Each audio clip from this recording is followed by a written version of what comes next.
ఆ తెలంగాణ రాష్ట్ర సాధనలో ఏమాత్రం పాత్ర లేనటువంటి వ్యక్తి మన ముఖ్యమంత్రి రేవంత్ రెడ్డి గారు. ఏమాత్రం పాత్ర లేకపోవడం పక్కన పెడితే ఉద్యమకారులపైనే గన్ను పెట్టుకొని ఎదురు తిరిగినటువంటి వ్యక్తి రేవంత్ రెడ్డి గారు.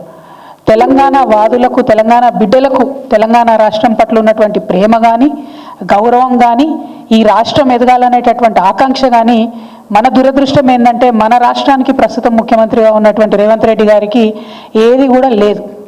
ఎందుకోసమని ఈ మాట మాట్లాడుతూ ఉన్నామంటే చాలా బాధతోనే ఇవాళ ఈ ప్రెస్ మీట్ పెడతా ఉన్నాం. ఎందుకోసం? ఢిల్లీలో అయినా, అమెరికాలో అయినా, దుబాయ్లో అయినా, గల్లీలో అయినా, ఎక్కడైనా మా తెలంగాణ ఉన్నతంగా ఉంది, మా తెలంగాణ గొప్పగా ఉంది, మా తెలంగాణకు మీరు రండి అని ఆహ్వానించుకుంటూ 10 ఏళ్ళు కేసీఆర్ గారు కష్టపడితే ఈ తెలంగాణ రాష్ట్రం అనేటటువంటిది భారతదేశంలో నంబర్ 1గా ఉజ్వలంగా సాగింది. అటువంటి రాష్ట్రాన్ని పట్టుకొని ఒక రాష్ట్రానికి ముఖ్యమంత్రి అయినటువంటి వ్యక్తి నిన్న ఢిల్లీలో కూర్చొని ఈ రాష్ట్రం బాగాలేదు, ఈ రాష్ట్రం ఆర్థిక పరిస్థితి బాగాలేదు అని చెప్పి అబద్ధాలు చెప్పిండు. మన కర్మ ఏంటంటే ఆయన మన ముఖ్యమంత్రి గారు కావడం. దాంతోనే ఏం జరిగింది? మొత్తం ఇవాళ దేశంలో ఉన్నటువంటి అన్ని పత్రికలు కూడా Telangana state is in a financial crisis చెప్పిండు ముఖ్యమంత్రి గారు అని చెప్పి తాటాకంత అక్షరాలతోని దేశవ్యాప్తంగా తెలంగాణ రాష్ట్రం యొక్క పరువు పోయినటువంటి పరిస్థితి. ఎంత బాధ అవుతుంది? ఒక తల్లి ఒక బిడ్డని కంటే ఎంత ప్రసవ వేదన పడుతుందో తెలంగాణ సమాజం అంత ప్రసవ వేదన పడితే వందలాది మంది బిడ్డలు చచ్చిపోతే వచ్చినటువంటి రాష్ట్రం తెలంగాణ రాష్ట్రం. ఆ రాష్ట్ర సాధనలో పాత్ర లేదు కాబట్టే మన ముఖ్యమంత్రి గారికి ఇసుమంతా కూడా నొప్పి కానీ, బాధ కానీ, తెలంగాణ రాష్ట్రం పట్ల గౌరవం కానీ లేదు. ఎందుకు ఈ మాట చెప్తా ఉన్నా అంటే నేను చాలా మంచిగా చక్కటి నిర్దిష్టమైనటువంటి ఆధారం లేకుండా ఎన్నడూ కూడా మాట్లాడిన విషయం తెలంగాణ రాష్ట్ర ప్రజానికానికి అంతటి కూడా తెలుసు. ఇవాళ కూడా నేను నిర్దిష్టమైనటువంటి ఆధారాలతోనే మాట్లాడుతూ ఉన్నా. ముఖ్యమంత్రి గారు నిన్న ఢిల్లీలో మాట్లాడుకుంటూ ఏం చెప్పినరు? మా రాష్ట్రానికి సంబంధించి నేను ప్రతి నెల కనీసం 500 కోట్ల రూపాయలు కూడా ప్రగతిశీల పనులపైన, నిర్మాణాత్మక పనులపైన అంటే క్యాపిటల్ ఎక్స్పెండిచర్ నేను చేయలేకపోతా ఉన్నా అని చెప్పి బాధను వ్యక్తం చేశాడు. ఇంకొక మాట ఏమన్నాడు?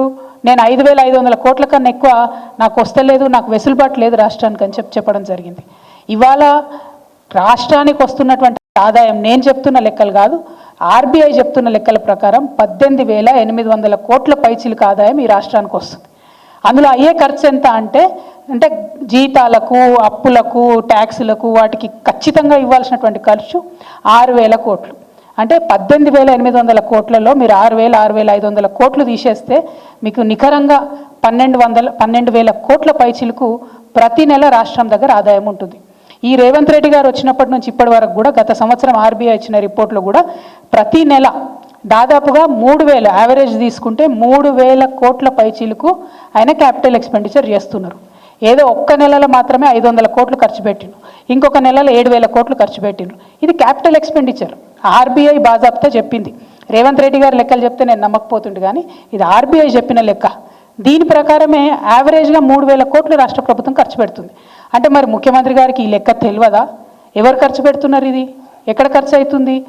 ఈ విషయం మీద ముఖ్యమంత్రి గారికి అవగాహన లేదా? వారు క్లారిటీ ఇవ్వాలి. ఎందుకంటే మీరు నేషనల్ మీడియాలో కూర్చొని ఒక ముఖ్యమంత్రి స్థాయి అయి ఉండి 500 కోట్లు కూడా నేను ఖర్చు పెట్టలేకపోతున్నా అని చెప్తున్నాను.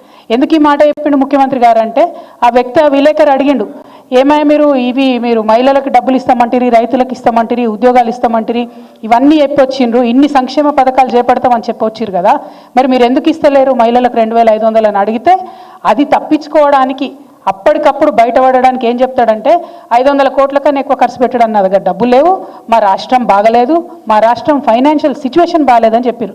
ఇంతకన్నా దౌర్భాగ్యం ఉంటుందా?